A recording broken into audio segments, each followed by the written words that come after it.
Hey, good morning. Happy 4th of July. Deep tayo ngayon sa Newport Beach. So, magpipishing tayo pero wala akong pain. Manghihingi lang ako ng pain. Hindi ako nakabili ng hipon. And then mamaya, magsiswimming tayo dyan sa dagat. Look at that. Pag medyo lumalabas si haring araw ng konti.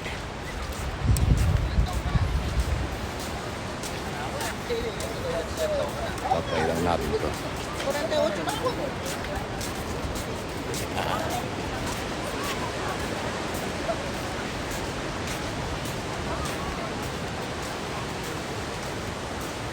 Diba?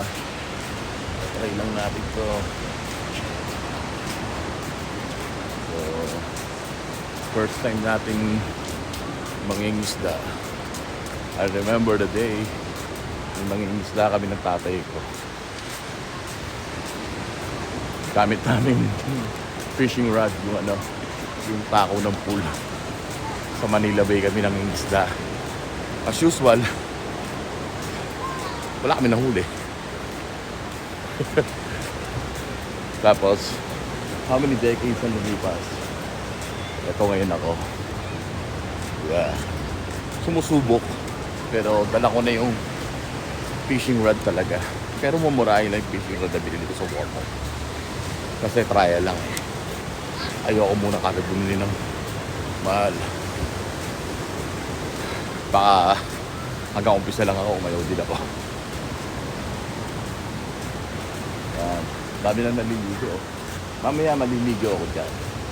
Huwag muna ngayon, maglamig pa eh. Maginaw pa. Pero dito lang tayo sa mababaw. Kasi hindi naman tayo marulog ako eh.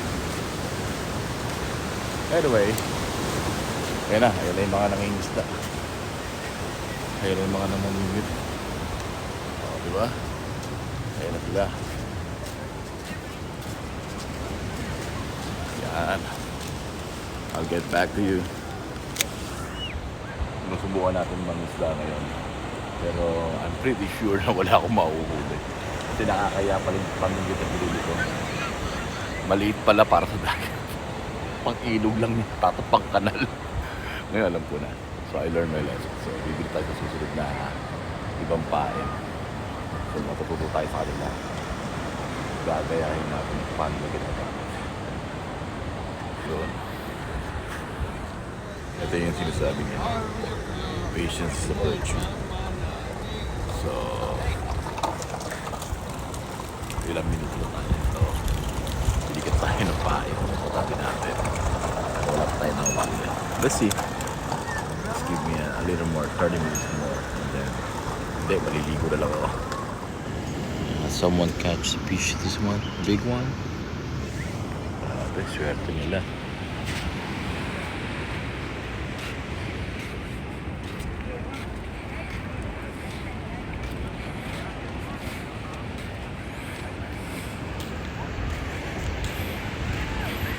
Kailangan pala ang bibili kong fishing rod yung ganun kalaki. Nakakaya yung fishing rod na bili ko. Shit, ano ba yan? Nasabi ko na nga be, sablay eh. Grabe. Wala akong mauhuli ngayon. So siguro maliligo na lang ako sa dagat. Ewan ko kung makakahuli ako ngayon. Malamang sa hindi.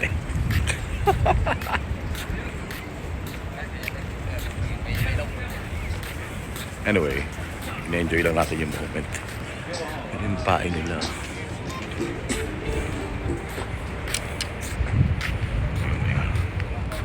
Dito tayo sa dulo. Lakad natin itong dulo nito.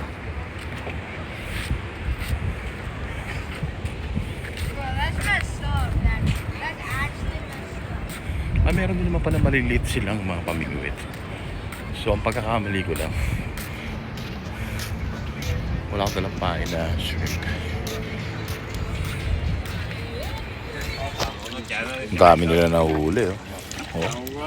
Mga mackerel. Oh. Ang kagaling nitong map oh. Pala dapat pala malaki na kuha kung binili kong fishing rod. Galing, oh. Yeah. Very cool.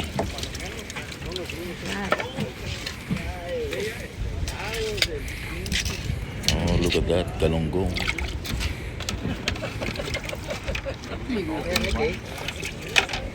Mua nó hả? Mua mà tới giờ cái mừng dễ sợ. Bây giờ mua về cho bà già rồi. Để bà già rồi gì? Không, cái nục gai này được. Cái nục gai này chỉ gửi đi chừng nào. Ayun. Dài quá chừng à. Lấy luôn nục này này về cho bà già đó. Nó thì hai vợ chồng rồi, cái này để cho bà già chồng với bà già vợ rồi ăn chứ phải ăn mình ăn mấy món gì trên một chút. Bà con nữa có bà vợ chồng nữa. Quy tiêu mình mua về mày lễ này mình để mình giái với bả về ăn phù hộ mình có làm ăn rất khá có tiền chứ. Oh, Vietnamese dito. Okay, alam ko na. Wala tayong nahuling isda. Pero I learned a lot of things. Paano makakahuli ba? So ang ending ngayon, magsiswimming na lang ako. Pero hindi rin pala ubra. Kasi tabi ng tubig. Tapos ang lakas sa kalon. Diba? Yan. Swimming naman tayo. Kasi dito lang tayo sa pakpak kasi hindi naman tayo marunong lumangoy.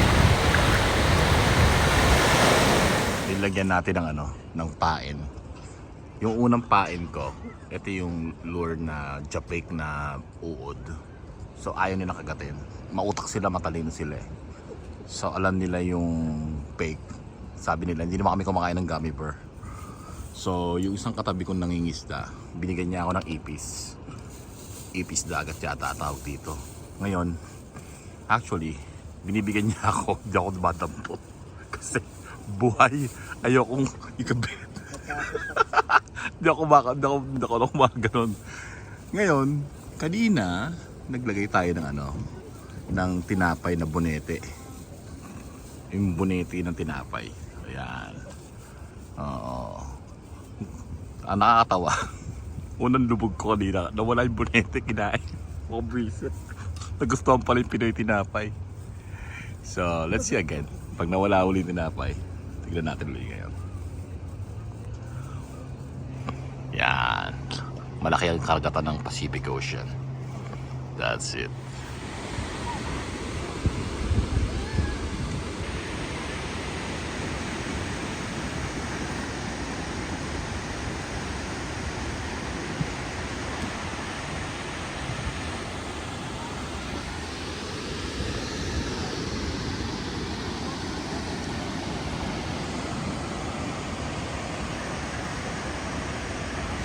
Anyway, dito na natin tapusin yung vlog natin.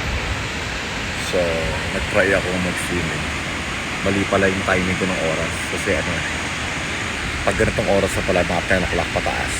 Buti na lang hindi masyado mainit. So, okay pa rin. Kaya lang yung alo niya, napakalakas. Hindi naman ako marunong lumangoy.